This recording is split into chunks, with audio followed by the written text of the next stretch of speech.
और अभी अभी जो खबर आ रही है, कोलकाता आरजीकर मेडिकल कॉलेज मामले की जांच सीबीआई करेगी। कलकत्ता उच्च न्यायालय ने आरजीकर मेडिकल कॉलेज और अस्पताल बलात्कार हत्या की घटना की सीबीआई जांच का आदेश दे दिया है। अंतरिम आदेश में मुख्य न्यायाधीश की खंडपीठ ने कहा कि कोलकाता पुलिस को सीसीटीवी फुटेज समेत सभी जांच दस्तावेज कल सुबह 10 बजे तक सीबीआई को सौंपने होंगे। साथ ही कोर्ट ने अस्पताल के बुनियादी ढांचे की रिपोर्ट कोर्ट को सौंपने को कहा है। सीबीआई को सीलबंद जांच रिपोर्ट हाई कोर्ट में दाखिल करनी होगी। 3 दिन बाद कोर्ट फिर से मामले की सुनवाई करेगा। तो कोलकाता उच्च न्यायालय ने दे दिए हैं सीबीआई जांच के आदेश। अब सीबीआई इस मामले की जांच करेगी और कल सुबह 10 बजे तक सीबीआई को सौंपने होंगे सभी दस्तावेज। तो सीबीआई इस मामले की जांच करेगी। आरजीकर मेडिकल कॉलेज मामले की जांच अब सीबीआई के हाथ। सीबीआई अब इस मामले की जांच करेगी। कोलकाता उच्च न्यायालय ने सीबीआई जांच के आदेश दे दिए हैं। डॉक्टर्स में आक्रोश था इस मामले पर और कल सुबह 10 बजे तक सीबीआई को सभी दस्तावेज सौंपने होंगे। तो अब सीबीआई जांच होगी इस पूरे मामले में।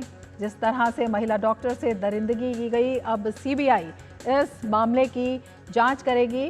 कोलकाता उच्च न्यायालय ने सीबीआई जांच के आदेश दे दिए हैं और कल सुबह 10 बजे तक सीबीआई को सभी दस्तावेज सौंपने होंगे। तो सीबीआई अब इस मामले की जांच करेगी। डॉक्टर्स की मांग थी कि इस मामले की जांच सीबीआई करे और कोलकाता उच्च न्यायालय ने इस बात के निर्देश दे दिए हैं। प्रसन्नजीत हमारे साथ जुड़ गए हैं कोलकाता से इस पूरे मामले पर और ज़्यादा जानकारी के साथ। प्रसन्नजीत, डॉक्टर्स इस बात की मांग कर रहे थे, कोलकाता उच्च न्यायालय ने इसके आदेश दे दिए हैं, और क्या कुछ कहा न्यायालय ने? हाँ देखिए रमा, 2 चीजें मैं यहाँ पे थोड़ा सा और ऐड कर दूं। एक तो है कि बताया गया कोर्ट की तरफ से कि जो केस डायरी है, केस डायरी आज शाम तक ही सीबीआई को सौंपना पड़ेगा और बाकी जो सीसीटीवी फुटेज और अगर कोई इंक्वायरी फुटेज है पिछले कई 4-5 दिनों का जो इन्वेस्टिगेशन का और कोई अगर दस्तावेज है तो ये कल सुबह 10 बजे तक देने से चलेगा। लेकिन जो केस डायरी है वो आज ही सीबीआई को हैंडओवर करना पड़ेगा, पहली बात। दूसरी बात यह है कि अदालत की तरफ से डॉक्टरों को आवेदन किया है कि आप लोगों का जो आंदोलन है उसे खत्म करें और अपना काम पे लौट जाए। और ये भी बताया गया है कि कोर्ट की तरफ से ये सरप्राइज्ड है, कोर्ट ऐसे जैसे बताया गया है, कोर्ट सरप्राइज्ड है कि जो अस्पताल की अथॉरिटी है, प्रिंसिपल या बाकी लोग, उनके खिलाफ क्यों मामला दायर नहीं किया गया ये पिछले 5 दिनों में। और पुलिस और अस्पताल की जो अथॉरिटी है, इनकी भूमिका पिछले 5 दिनों में, इसमें कोर्ट अपना नाराजगी जताया है अपने ये फैसला देते हुए। और कोर्ट की तरफ से बताया है 5 दिन में कोई ये जो इन्वेस्टिगेशन है इसमें कोई आगे बढ़ने की कोई नाम और निशान देखा नहीं गया। ये सब नजर में रखते हुए कोर्ट ने सीबीआई जांच का ऑर्डर दे दिया है। तो मेरा मतलब यह है कि केस डायरी जो है वो आज शाम तक ही देना पड़ेगा। बाकी जो सीसीटीवी और दस्तावेज है वो कल सुबह 10 बजे तक, लेकिन 10 बजे तक देना पड़ेगा। और जो डॉक्टर है पूरे देश में, ये जो चीफ जस्टिस की खंडपीठ है, इन्होंने आवेदन रखा है कि आप लोग काम पे लौट जाए और जो सेवा आप देते हैं लोगों को, मरीजों को, वो सेवा देते रहिए। और ये उन्होंने कोर्ट की तरफ से ये जरा सा गुस्सा दिखाया गया कि पिछले 5 दिनों की जो इन्वेस्टिगेशन है इससे कुछ नहीं हुआ, इसीलिए सीबीआई को दिया जा रहा है। रमा, बिल्कुल, कोर्ट ने जो कहा है वही जो है। डॉक्टर्स भी जो आंदोलनरत हैं वो कह रहे थे कि जांच में देरी की गई, इस पर एक बड़ा सवाल वो उठा रहे थे। सीबीआई जांच की हालांकि मांग भी कर रहे थे। पहले कोर्ट ने जो बात कही है उसी पर आ जाते हैं। तो कोर्ट के जो बिंदु हैं, जो तथ्य कोर्ट ने रखे हैं, कोर्ट के सामने जो रखे गए और अदालत ने जो कुछ कहा, उससे भी कहीं ना कहीं ये साबित होता है कि इस मामले में देरी की गई और कहीं ना कहीं इससे जो आरोपी हैं उनको कहीं ना कहीं संरक्षण एक मिलता हुआ दिखाई देता है। हाँ रमा, यही इस तरह की गुस्सा सुबह से ही कोर्ट की तरफ से दिखाया जा रहा था। जैसे मैंने बता रहा था कि 3 हिस्से में इसके बारे में सुनवाई हुई। एक सुबह पहले उसके बाद 1 बजे, उसके बाद 2:45 से, और ये 2:45 की जो 1 बजे तक केस डायरी जमा करने के लिए बताया गया था, और फिर वो केस डायरी को सामने रखते हुए 2:45 बजे से फिर जो सुनवाई है वो शुरू होने के बाद उसका जो फैसला है, ये फैसला है सीबीआई। तो ये जो केस डायरी है, ये केस डायरी देखने के बाद अदालत की खंडपीठ को ये पता चल गया है कि पिछले 5 दिनों में कुछ हुआ ही नहीं है, कुछ अग्रगति इसमें है ही नहीं। और ये 5 दिनों में जिन जिन लोगों को आरोपी बनाना जरूरी था, मतलब अस्पताल की जो अथॉरिटी है, जो प्रिंसिपल है, या बाकी लोग हैं, इनको जो प्रिंसिपल को सुबह ही अदालत की तरफ से लंबी छुट्टी पर भेज दिया गया है, उस प्रिंसिपल को क्यों नहीं आरोपी बनाया गया, यह भी सवाल उठाया गया खंडपीठ की तरफ से। और पूरी तरह से जो सरकार और कोलकाता पुलिस, इन दोनों की अपने अपने ऑब्जर्वेशन में खंडपीठ ने जिस तरह से इनका आलोचना किया है, वो कोलकाता पुलिस के लिए, जो एक समय हिंदुस्तान की एकदम जाने माने पुलिस फोर्स स्कॉटलैंड यार्ड माना जाता था, वो पुलिस फोर्स की ऊपर इस तरह की टिप्पणी कोलकाता पुलिस के लिए काफी शर्मनाक है।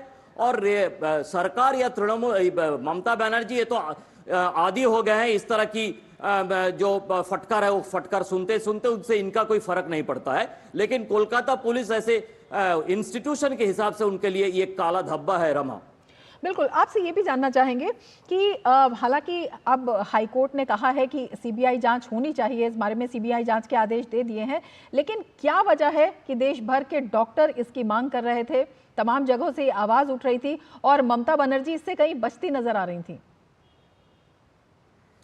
देखिए, अगर क्रोनोलॉजी को समझ ले तो थोड़ा सा इसमें कोई ना कोई है, लोगों का ये कहना है। आप डॉक्टर की बात छोड़ दीजिए, किसी भी चाय की दुकान में चले जाइए कोलकाता में, ये आसपास हर जगह पे एक सवाल है कि सुबह पहले क्यों इसको सुइसाइड बोल के चलाने की कोशिश किया गया, क्यों ये जो पीड़िता है उनकी माँ बाप को फोन करके ये बताया गया कि आपका बेटी ने सुइसाइड कर लिया, आप अस्पताल में आइए, क्यों इस जल्दबाजी का क्या जरूरत था? पहली बात, अगर वहां पे जो बाकी रेसिडेंट डॉक्टर है वो भागकर जाके वहां पे बॉडी को टच करने से रोकता, तो तब तक वहां से बॉडी उठाकर पोस्टमार्टम के लिए भेजा जाता, तो क्यों ये जल्दबाजी? तीसरी बात है कि पोस्टमार्टम जब डॉक्टर की तरफ से ये मांग किया गया कि हमारी किसी लोगों की मौजूदगी में पोस्टमार्टम करना चाहिए और कैमरा के दायरे में रखकर पोस्टमार्टम करना चाहिए, तो ये सब में थोड़ा सा मतलब सरकार की तरफ से जो नाराजगी दिखाया जा रहा था, इससे लोगों की मन में संदेह और पुख्ता हुआ। मतलब सरकार, हॉस्पिटल एडमिनिस्ट्रेशन और पुलिस, इन सब मिलके किसी ना किसी जगह पे किसी सत्य को दबाने की कोशिश किए। और आखिरी में मैं बताऊंगा कि डॉक्टर लोगों की कहना है कि थोड़ा बहुत हमें जो पता चल है पढ़ाई करके एमबीबीएस बन के, कि एक महिला को एक उस तरह की पिए हुए आदमी, जिसको मुख्य आरोपी के हिसाब से जयंत राय बोल के पकड़ा गया है, वो पिया हुआ आदमी है, पियक्कड़ है। तो एक पियक्कड़ आदमी, वो एक इस तरह की एक महिला का एक आदमी बलात्कार करके मार दिए हैं, ये फिजिकली और फॉरेंसिक साइंस की अनुसार ये संभव नहीं है। तो ये सब इतने सारे सवाल के कारण सीबीआई मांग इस तरह से पूरे देश में उठा था और उसका फैसला आज आ गया। रमा, बिल्कुल, प्रसन्नजीत, हम आपसे बात करेंगे, लेकिन उससे पहले ये बता देते हैं कि कोलकाता हाईकोर्ट के वकील ने क्या कुछ कहा है अदालत के आदेश के बारे में, और ज्यादा जानकारी देख लेते हैं। How much seriousness was lacking in so far as this particular investigation is concerned? We are rather thankful and grateful to the Honorable Court that the CBI has been now handed over the investigation. We also wanted the investigation to be monitored by the Honorable Court. Now the court has also directed the CBI to file periodic reports. Now that the CBI will be investigating, in the event the parents of the deceased girl, they feel threatened, the CBI should always take all the necessary steps to give them protection under the witness protection scheme. Prasannajit, आपके पास वापस आना चाहेंगे और आपसे जानना चाहेंगे कि सुबह 10 बजे तक कल की अगर हम बात करते हैं तो सीसीटीवी फुटेज के साथ तमाम दस्तावेज अब पुलिस को वहां पर जमा कराने होंगे। किस किस तरह के दस्तावेज हैं और क्या कुछ कार्रवाई में अब तेजी आई है? नहीं, मैंने मतलब देखिए, जो मैं वकील साहब ने जो दो बातें कहे मैं उस मिस कर गया था जी। एक तो है कि कोर्ट ने बताया कि उनके निगरानी में ये जो इन्वेस्टिगेशन है किया जाएगा, अंडर कोर्ट मॉनिटर्ड इन्वेस्टिगेशन जिसे कहते हैं, पहली एक बात।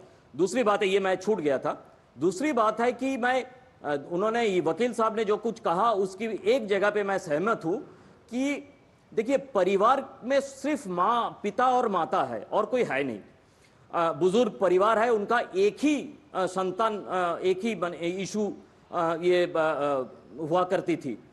तो इनके घर पे पुलिस भेजकर, इनके घर में ममता बनर्जी खुद जाकर कंसोल करने के नाम पर, सांत्वना देने के नाम पर जो धमकाया गया है, इस बात को नजरअंदाज करना ठीक नहीं रहेगा। एक चीफ मिनिस्टर अगर एक संतान को खो देने के बाद उनके घर पे जाके ये बात कहते हैं कि अगर आपको सीबीआई का मांग है तो हम रेडी है, अरे आप क्यों नहीं सीबीआई की ऑर्डर देती है? तो ये एक तरह की प्रेशर क्रिएशन है। उसके पहले किसी बड़े ऑफिसर को भेजा गया था, तो इन लोग जाके वहां पे माँ बाप से क्या, बड़े ऑफिसर क्या, उनको तो अस्पताल में जो इन्वेस्टिगेशन करना चाहिए। तो चारों तरफ से ये समझ में आ रहा था कि उनके परिवार के ऊपर और ये जो स्टूडेंट स्ट्राइक पे है सबके ऊपर एक दबाव देने की कोशिश सरकार की तरफ से किया गया था। और जिस तरह से प्रेशर टैक्टिक जो है वो दबाने की जा रही थी। एक बात कह दूं, प्रसन्न जी आप हमारे साथ जुड़े रहिए। हमारे साथ अजीत द्विवेदी भी जुड़े हुए हैं, आपके पास आएंगे। अजीत द्विवेदी जुड़े हुए हैं आरएमएल हॉस्पिटल से। अजीत, अब ये फैसला आने के बाद क्या कुछ प्रतिक्रिया डॉक्टर्स में? बिल्कुल, देखिए, डॉक्टर्स मांग कर रहे थे कि जिस तरीके से ये अपराध हुआ है, जिस तरीके डॉक्टर्स को जो है ऑन ड्यूटी जो है रेप करके मारा गया है, तो उससे पूरे देश भर के डॉक्टर जो है वो खुद को असुरक्षित महसूस कर रहे थे। और डॉक्टर्स की बड़ी मांग थी कि जिस तरीके से लापरवाही बरती है बंगाल पुलिस ने, बंगाल की सरकार ने, उस पर संज्ञान लिया जाना बहुत जरूरी है। जो कि उसके लेकर डॉक्टर काफी आहत थे कि इतना बड़ा मामला हो गया, लेकिन उसके बाद इतनी बड़ी लापरवाही बरती गई, केस को दबाने का प्रयास किया गया, उसको छुपाने का प्रयास किया गया और FIR दर्ज करने में लंबा टाइम लगा। इसको लेकर डॉक्टर काफी आहत थे और सुबह से ही डॉक्टर जो है आंदोलन कर रहे थे। हम डॉक्टर के पास तो उन सबने बात की, उन सबने जानने की कोशिश की कि उनकी यही मांग थी कि सीबीआई जांच, इसको सीबीआई को सौंपी जाए पूरी जांच। साथ ही जो वहां के जो प्रिंसिपल है उनको जिस तरीके से बचाने का प्रयास कर रही है सरकार, बंगाल सरकार, उसको संज्ञान लिया जाए। साथ ही वहां पर जो और आरोपी हो सकते हैं उनको जो है कटघरे में खड़ा किया जाए। जो डॉक्टर्स का कहना है कि आरोपी जो है और भी हो सकते हैं, जो कि सिर्फ एक आरोपी नहीं हो सकता है, ऐसा डॉक्टर्स का कहना था। और लगातार डॉक्टर इसको लेकर मांग कर रहे थे, लगातार हड़ताल कर रहे थे। अब सीबीआई जांच जो है सौंप दी गई है, डॉक्टर्स इससे खुश हैं, लेकिन वो पूरी तरीके से इसको कह रहे हैं कि और कई सारी मांगे हैं, चाहे सेंट्रल प्रोटेक्शन एक्ट लागू करने की मांग हो, चाहे डॉक्टर की सुरक्षा की मांग हो, चाहे लगातार जो पीड़िता है उसके परिवार को न्याय देने की बात है, जो कि अभी न्याय प्रक्रिया शुरू हुई है, अभी पूरी प्रोसेस शुरू हो रही है। तो किस तरीके से न्याय मिलेगा और आगे चल के ऐसी घटनाएं जो है वो ना हो, क्योंकि जान बचाने वाले जो डॉक्टर्स हैं अगर उनकी जान ही जो है जोखिम में रहेगी तो किस तरीके से वो अपना दायित्व, अपना फर्ज जो है अच्छे से निभा पाएंगे। और इसको लेकर लगातार डॉक्टर जो है अपनी मांग, अपनी डिमांड रखते आए हैं। डॉक्टर हमारे साथ, उनसे बात करेंगे। अब सीबीआई जांच जो है वो हाईकोर्ट ने अनाउंस कर दी है, अब आगे क्या आपको लगता है कि जिस तरीके से इस मामले में बंगाल पुलिस का रवैया रहा है, वहां की सरकार का रवैया रहा है, उसको किस तरह देखते हैं आप? तो पहले तो ये जो कलकत्ता हाई कोर्ट का जो डिसीजन है, जो सीबीआई को ये जांच सौंपने का, तो उसको हम वेलकम करते हैं कि this was one of our major demands. But अभी तो इशू वही है कि जो एक्चुअली जो कल्प्रिट है उसको पकड़ने में कितना वो सक्सेसफुल हो पाएंगे। और जो हमारे जो और शॉर्ट टर्म जो डिमांड्स थे, जैसे सिक्योरिटी बढ़ाना और जो कंपनसेशन वगैरह फॉर द विक्टिम, तो सिक्योरिटी और फैसिलिटीज़ फॉर डॉक्टर्स वो हम एक्सपेक्ट करते हैं कि उसके लिए भी कोई जल्दी कोई सोल्यूशन निकले, तो फिर हम वो बहुत मतलब we be happy about it. अब सीबीआई जांच अनाउंस हो गई है, एक बड़ी मांग आप लोग की पूरी हो गई है, लेकिन तमाम सवाल जो है वो उठ रहे हैं बंगाल सरकार पे, वहां की पुलिस पर, और जो पूरी प्रोसेस ये रही है उसको लेकर काफी सवाल उठ रहे हैं। अब आपको क्या लगता है कि किस तरीके से और आपको सिक्योरिटी सुरक्षा मिलनी चाहिए, किस तरीके से इस मामले में और कार्रवाई होनी चाहिए? सर, सबसे पहले मैं धन्यवाद बोलना चाहूँगा हमारे सभी मीडिया के सहयोगियों को, हमारे सभी अस्पताल के डॉक्टर्स को, जिन्होंने मिलकर एक बड़ी स्ट्राइक करी ताकि सरकार के कान खुलें, ताकि जो उस बेचारी को डॉक्टर के साथ, हमारी सहपाठी के साथ हुआ है, ऐसा किसी और के साथ ना हो। दूसरा सर, हम सरकार की इन्वेस्टिगेशन की मंशा पर यह सवाल उठाना चाहते हैं कि जब पहली बार जो अस्पताल का प्रशासन है उसने इस केस को दबाने की कोशिश करी, उसने पहले बोला सुसाइड केस है, फिर उसने बोला वो जो डॉक्टर थी वो डिप्रेशन से गुजर रही थी इसलिए उसने कुछ गलत ऐसा करा, फिर ऐसा जो प्रोविजनल रिपोर्ट थी फॉरेंसिक की उसमें 2 से 3 सेमिनल स्टेन्स मिले थे। सरकार ने फिर भी अभी तक एक ही उसको कल्प्रिट को पकड़ा है और बाकी लोगों को बचाने की कहीं ना कहीं कोशिश की जा रही है, हमें अभी तक ऐसा लग रहा है। बिल्कुल, देखिए साफ कहना है डॉक्टर का कि कहीं ना कहीं सरकार ने जो पूरा रवैया रहा है इस पूरे मामले में, बंगाल सरकार जो रवैया रहा है वो संदेहास्पद रहा है और जो विक्टिम है उसके जिस तरीके से तमाम कार्रवाई होनी चाहिए थी पश्चिम नहीं बंगाल हुई है। सरकार और के रवैये पर कई तरह के सवाल जो हैं वो खड़े हो रहे हैं। प्रसन्नजीत, आपका और अजीत आपका बहुत शुक्रिया हमको जुड़ने के लिए।